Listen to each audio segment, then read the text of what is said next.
If your blood runs orange and blue, this is the pod for you. You're listening to Orange and Blue Bloods, hosted by EJ Stewart and Tommy Beer. Let's get to it, New York. This Knicks loss, so the Knicks wasted a historic performance from Julius Randle, one of the most disappointing losses of the season.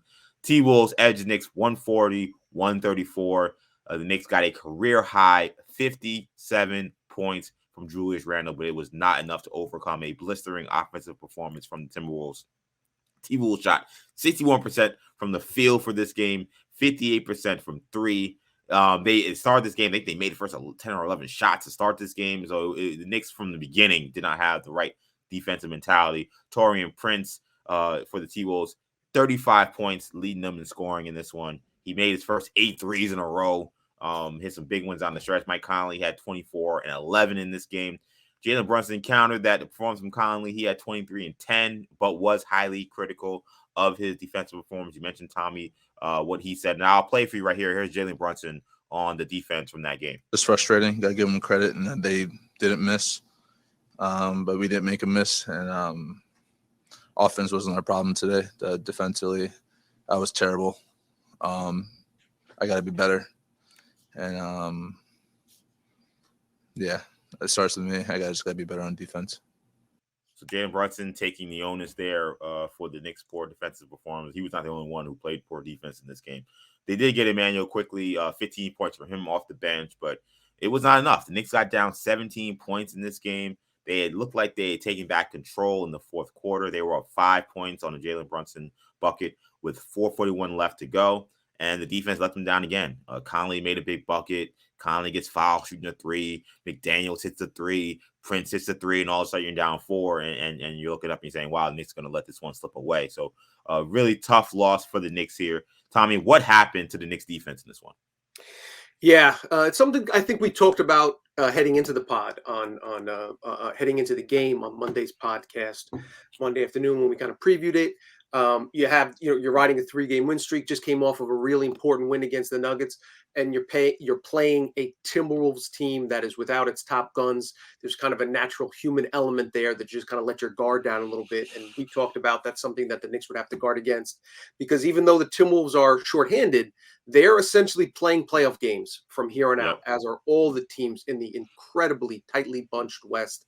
A 2-game winning streak can bump you up from the 10th seed to the 6th seed, and a 2-game losing streak can knock you from the 7th seed completely out of the play-in tournament. That's how valuable, that's how important each game is right now for all those teams in that jumbled mix, that jumbled mess out in the Western Conference. So they came out hungry. The Knicks were, it's 8-9 point favorite in this game. They had an opportunity to kind of come out, impose their will. More talented team.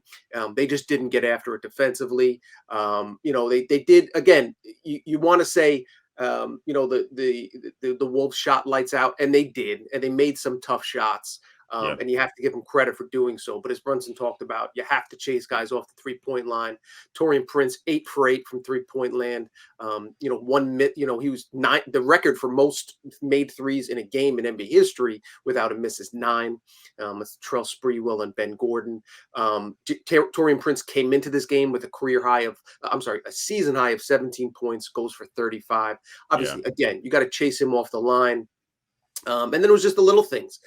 Again, the Knicks' kind of identity has been well-balanced offensive attack.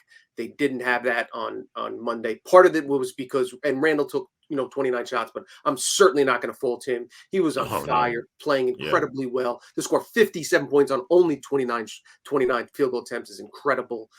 So all the credit to him. But again, and this is something we'll talk about. If only briefly today. In the future, Mitchell Robinson, 1 field goal attempt. Grimes, 1 field goal attempt. RJ Barrett only took 8 shots in this game. So those 4 players, that's 3/5 of your starting lineup combined for only 14 shots, and they only missed 5 shots. So those are the type of things you kind of want to get everybody involved. This game was an anomaly because Randle was on literally a historic heater. So it's going to throw off the field goal attempts and all that other stuff. And they, quite frankly, needed every one of those points. But you circle back kind of directly. It was the little things. Obviously, on the defensive end, Knicks down 6. get the ball back, about 30 seconds left. Randle, an N1, cut the lead to 3, make it a one possession game, is 55th, 56th, and 57th point of the evening. One stop, you get the ball back, you still have an opportunity. They force a stop. Jalen McDaniels pushes off on Brunson, no call, misses the jumper. Knicks get the rebound. They have a chance to tie it up. Kyle Anderson, who's kind of the Josh Hart of that Timberwolves team, little do everything guy, out hustles Randle for the rebound, leads to a Tayshaun, leads to the Prince lay-in, which basically a sealer, game winner for the Wolves, puts them up 5. But I will say, credit to Brunson. We just played his audio, and also credit to Julius Randle after the game, when he admitted that that it was inexcusable to allow Anderson to get that offensive rebound. I got the quote here: "Jalen got a defensive stop. We're down 3. It's my job to come up with that rebound. 14 seconds left." Randle told reporters after the game. If we do that, we have a chance to win the game. Or not win the game, but at least tie the game. So I didn't get the job done. I think it's a good sign that after a gut punch loss like that, the 2 leaders of the team, the 2 best players of the team, Randle and Brunson, step up, raise their hand, take accountability. To me, that's a sign of a team that's on the same page. When your key cogs are accountable, that kind of stuff trickles down. Whereas if they're pointing fingers, that kind of stuff trickles down as well. So I thought that was an encouraging sign after the loss. Yeah, I agree, because especially from Randle, because I didn't really like his attitude after that play, because like he's going after the referees, and I'm like, you didn't grab a rebound, and that's why you're in this situation. And he has a tendency to kind of sometimes lose focus and kind of blame the wrong things in the moment. And I thought like him kind of now, he went on a whole rant with the refs after the game. It took him a long time to get off the court. Like, I'm like, this game comes down to that one rebound, and you have a chance maybe to send this to overtime. So it was great, I think, to see him maybe calm down and realize, all right, at the end of the day, I didn't grab a rebound. And I think sometimes, I think with Randle, I think he internalized a lot of that frustration and takes it out on the refs, even when he knows it's his fault. Like, I think even then he knew, and you saw him slam the ball against the station because he knew that he needed to get that rebound. Usually it then takes his mind other places, and then usually he then goes after the refs. But to hear him take that accountability was great. Brunson to take that accountability was great. You do mention the lack of shot attempts for these other guys, and you're right. Like, Randle was just on fire, and I have no problem with any of the shots really he took in this game. But there is a tendency sometimes especially when Brunson and Randle are playing together, and we've had now some moments where each guy, not Randle, but Brunson's been out for some time during the season.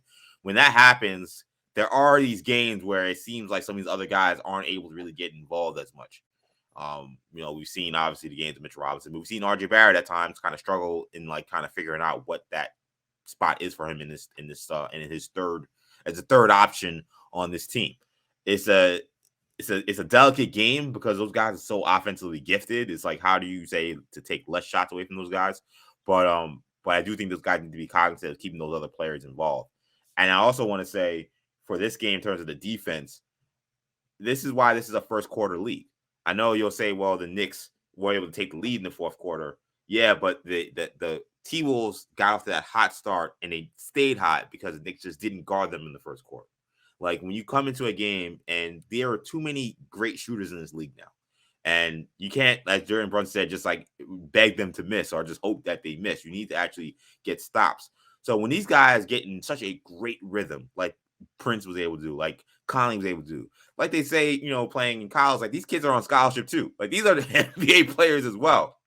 So you let these players get in that kind of rhythm.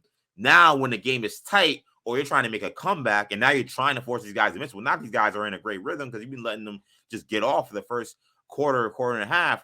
It's a lot harder to then turn the water off.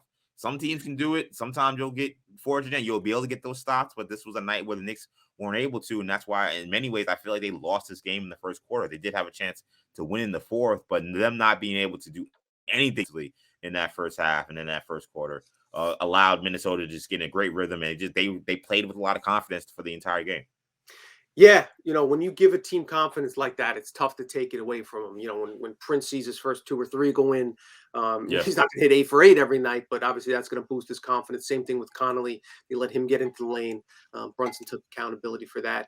I mean, just in terms of the kind of the offensive involvement, Grimes is the guy that I think is most kind of concerning of late.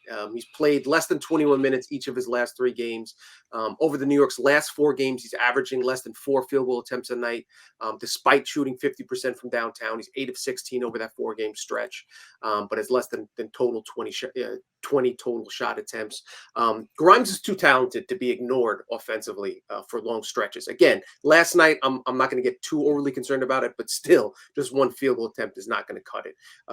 Get the ball in Grimes' hands more often. We know we can knock down 3-pointers, but he also does a great job attacking the paint and feeding Mitch, which will get Mitch more involved.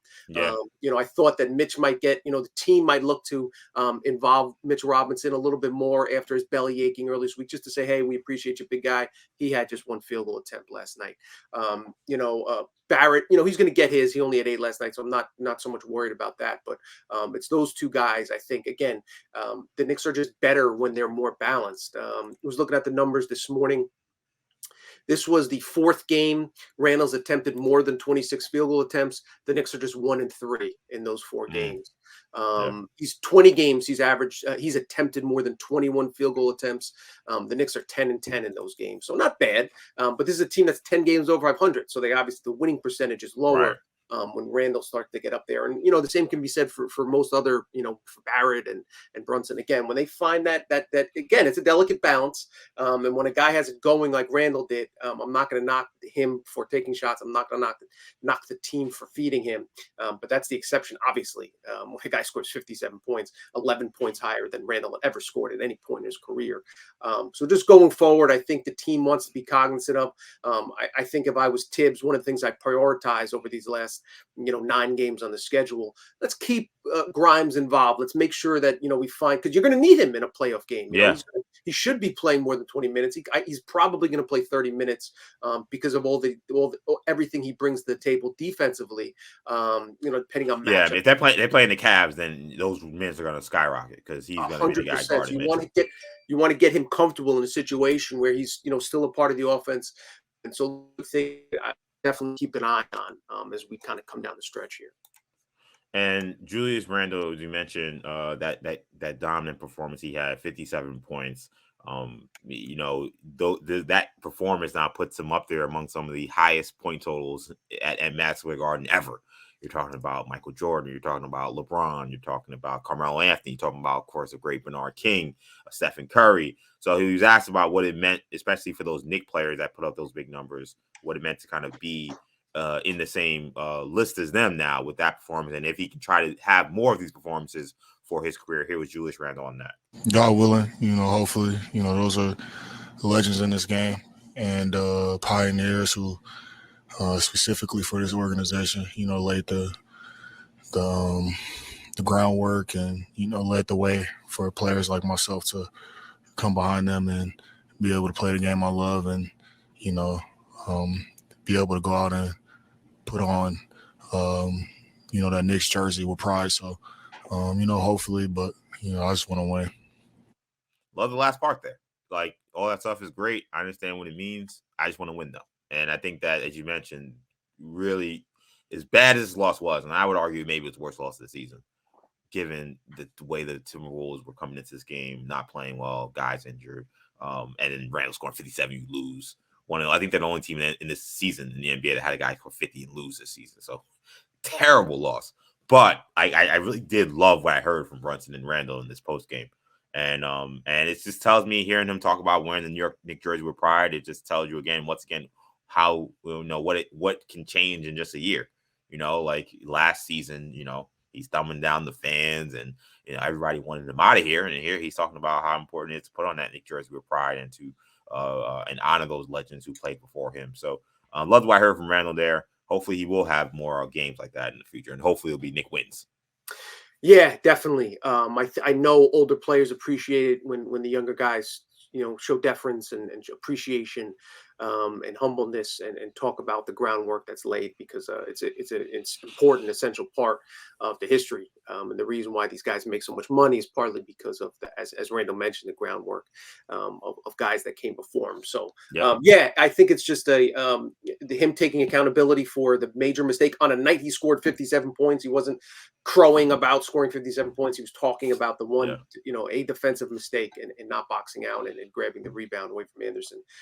Again, it shows we've seen the maturity on the court. It waxes and wanes.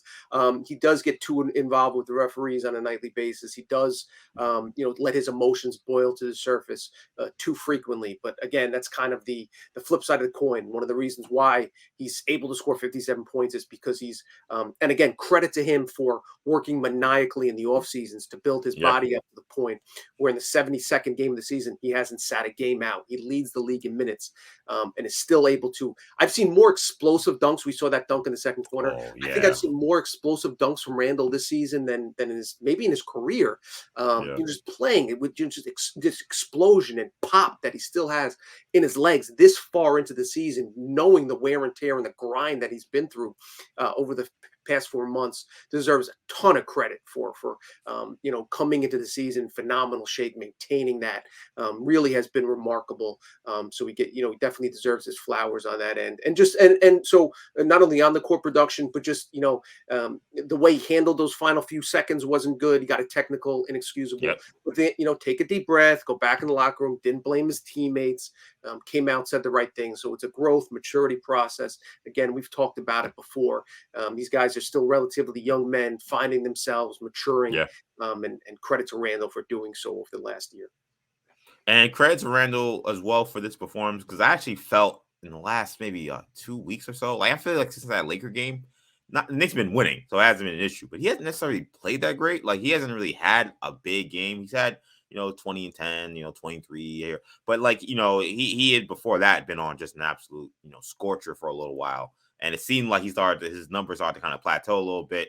And then Brunson came back the last game, and then his numbers dipped even more. So I kind of was wondering if Randle maybe was hitting a wall, like, quietly while the Knicks were still winning. And then he goes out there and scores 57. In a game they needed all 57, it still wasn't enough. So that just shows you, again, the commitment he made this season to get himself in the right shape and the mental focus he has to still be able to put a performance like that in this late in the season. So Knicks lose this one, tough loss, but they